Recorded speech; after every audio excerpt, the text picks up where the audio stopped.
How to rebuild your finances after a divorce. Statistics about divorce in Australia are unsettling, and the financial factors that flow from marriage breakups are even more of a worry. 1 in 3 marriages end in divorce, 1 in 8 adults are currently divorced or separated, and divorced men and women have at least 60% less superannuation than their married counterparts, research shows. While it's difficult to overcome the emotional trauma of divorce, finances can be rebuilt, although it won't be easy. Some research released last month found that divorced parents nearing retirement have 25% fewer assets than married parents, and that Australians are divorcing later in life. The mid-40s is now prime time for marriage splits, which creates extra problems because these are key wealth accumulating years.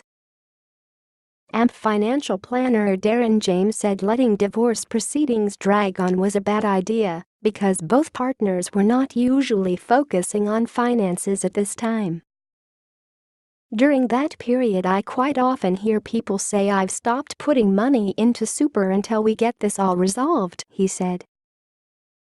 From a legal perspective, the longer it takes, the more money you will be paying.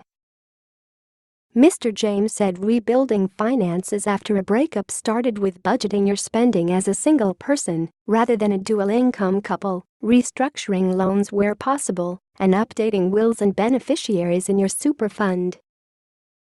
Children of divorcing couples can get showered with gifts from both parents, but in reality they need love and emotional support more than material things. Mr. James said both members of all couples should understand their household finances, which would ease the money stress if they later became a divorce statistic. Catapult Wealth financial planner John Lawler said anyone going through divorce should seek more than just legal advice. Financial help was important now that there were no longer synergies from a joint household income, he said. You need to think of the big picture, not just the short term.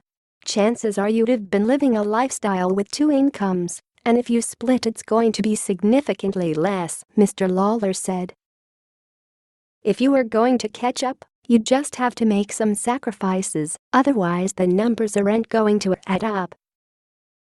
A typical marriage breakup sees the wife keeping the house and the husband keeping the lion's share of superannuation, but this could create problems later for women heading into retirement with no financial firepower behind them. Mr. Lawler said it was important for all divorcees to invest in income-producing assets so their wealth would compound over time.